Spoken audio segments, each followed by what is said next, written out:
नमस्कार, मैं नीजू स्वागत करता हूं सभी का अपने चैनल भोजपुरी कनेक्ट पे। तो जी चटपटी और मजेदार बातें हमेशा करता हूं और इस समय यानी कि सबसे ब्रेकिंग खबर भोजपुरी इंडस्ट्री में यही है कि हमारे पावर स्टार पवन सिंह आसनसोल से टिकट वापसी करने के बाद ऐसा लग रहा था कि भैया चुनाव लड़ेंगे नहीं लड़ेंगे, ये मामला गहमा गहमी चल रहा था। लेकिन भाई फाइनली कंफर्म हो चुका है कि काराकाट से हमारे पावर स्टार पवन सिंह चुनाव लड़ रहे हैं और इसी मुद्दे पर जानेंगे। कैमरामैन जूम कीजिए पवन सिंह के बहुत अच्छे दोस्त जय सिंह से। लेकिन पहले चैनल पर स्वागत करते हैं। स्वागत है भैया। सबसे पहले मैं अपने इस चैनल के सभी दर्शकों को शीश झुका के प्रणाम करता हूं और एक बार आपके पूछे बिना ही मैं अपने भाई पावर स्टार पवन सिंह को माता रानी से प्रार्थना करता हूं कि उनको जीत की बुलंदियां पर पहुंचाओ, क्योंकि मुझे लगता है कि पावर स्टार जब संसद पहुंचेंगे तो उस संसदीय क्षेत्र के जनता का, उस क्षेत्र का पूरी तरह से विकास होगा। लेकिन विकास होगा ये तो बाद में ही पता चलेगा। लेकिन फिलहाल ये बताइए कि ऐसा लग रहा था गहमा गहमी कि पवन सिंह को बीजेपी की तरफ से टिकट मिलेगा, क्योंकि बीजेपी के लिए उन्होंने बहुत सी सेवा की है, लगातार सेवा के जब से उन्होंने पार्टी जाए। पवन सिंह को सीधा सीधी यूं कहें जो पवन सिंह को लात मार दिया गया बीजेपी की तरफ से और वो अब निर्दलीय लड़ रहे हैं। एज ए दोस्त आप क्या देखते हैं? नहीं, देखिए, भारतीय जनता पार्टी का अपना एक वर्चस्व है, अपना एक इस देश में एक धारा निर्धारित है। तो पवन जी को भाजपा ने टिकट नहीं दिया होगा, लेकिन पवन जी उस विचारधारा, उस धारा से अलग नहीं है। और जहाँ तक आप लात मारने की बात कर रहे हैं, ऐसा नहीं है।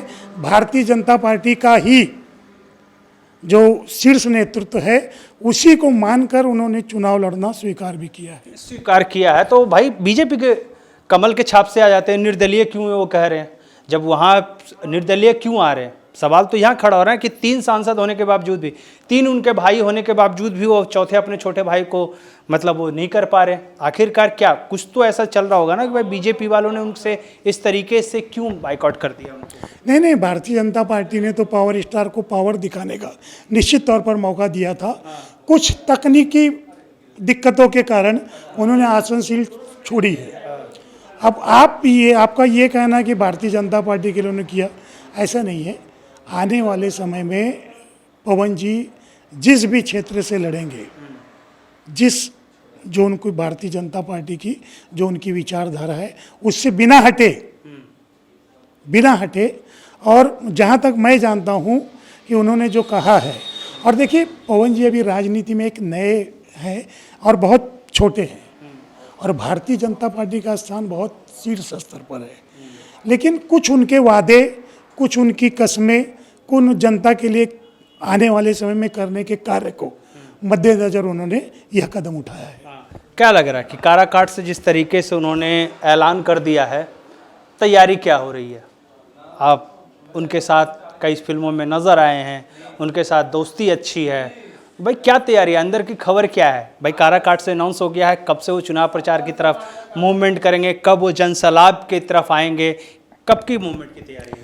मुझे लगता है कि काराकाट ही नहीं, बिहार ही नहीं, संपूर्ण देश और विश्व स्तर पर भोजपुरियों का जहाँ पर एक स्थान है वहाँ पर पवन जी की बहुत सराहना होती है। बहुत ये कहा जाए कि युवा पीढ़ी की दिलों की धड़कन है वो।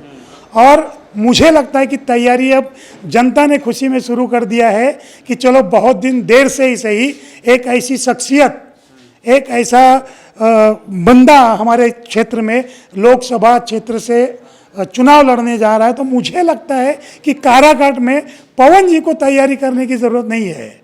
वहाँ की जनता खुद उनके लिए तैयार होके, खुद कमर कस के पवन जी को 2024 के चुनाव में 4 जून के रिजल्ट में लोकसभा की दहलीज के पार करवाएगी और पवन जी लोकसभा में बैठेंगे। क्या लग रहा है कि 3 सांसद होने के बाद चौथा सांसद हमारे पवन सिंह बनेंगे? नहीं, देखिए, आप जिस हिसाब से आप पूछ रहे हैं कि 3 सांसद, अगर थोड़ा सा पीछे जाए तीनों सांसद के बारे में तो आपको अच्छी तरह पता होगा कि आदरणीय मनोज तिवारी जी खुद योगी बाबा के सामने लड़े थे, हार गए थे। आदरणीय रवि किशन जी जौनपुर से लड़े थे, हार गए थे। आदरणीय दिनेश लाल यादव जी आजमगढ़ से लड़े थे, हार गए थे। तो तीनों देखिए कदम चूम लेती है खुदा के मंजिल, मुसाफिर अगर अपना रास्ता ना छोड़े। तो पवन जी एक मुसाफिर हैं और उस रास्ते के पायदान पे चल पड़े हैं जहां पर सिर्फ विकास, जहां पे अपने सनातन धर्म की रक्षा करना उनका कर्तव्य होगा।